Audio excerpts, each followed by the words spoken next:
U.S. might be thousands of kilometers away, but here in Asia, many are watching the election very closely. It's particularly important for trading hubs, including Hong Kong, with the outlook of tariffs hanging on the balance. Deborah Wong is joining us live from American Chamber of Commerce in Hong Kong. Deborah.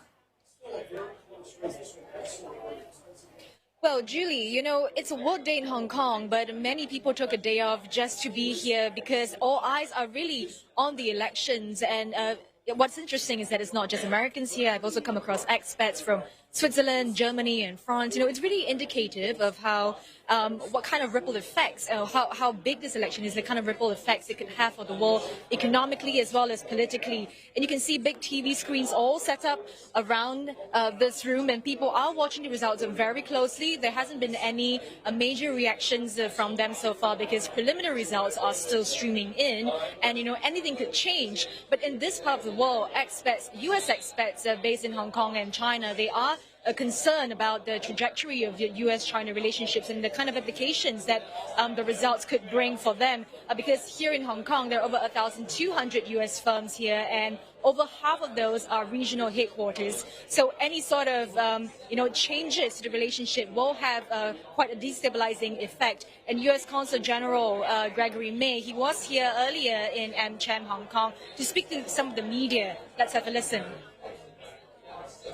Regardless of the outcome today, the U.S.-China relationship is going to remain very complicated. There are going to be areas of competition, but there's also going to be areas of cooperation, and we're going to continue to try to cooperate wherever possible.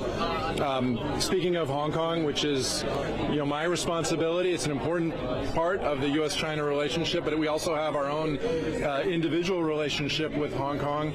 I can say while we have some serious differences with Hong Kong, we also are very proud of the cooperation that we have with Hong Kong. Again, regardless of the challenges up ahead, we're going to still focus as much as we can on the areas of cooperation. So the ongoing U.S.-China tensions do put Hong Kong in a pretty tight spot. In fact, Hong Kong leader John Lee, as well as several other members of his government, they are sanctioned by the U.S. over national security concerns. And since Hong Kong passed the national security law, it's had to fend off U.S. advisories that it's risky to do business in the city.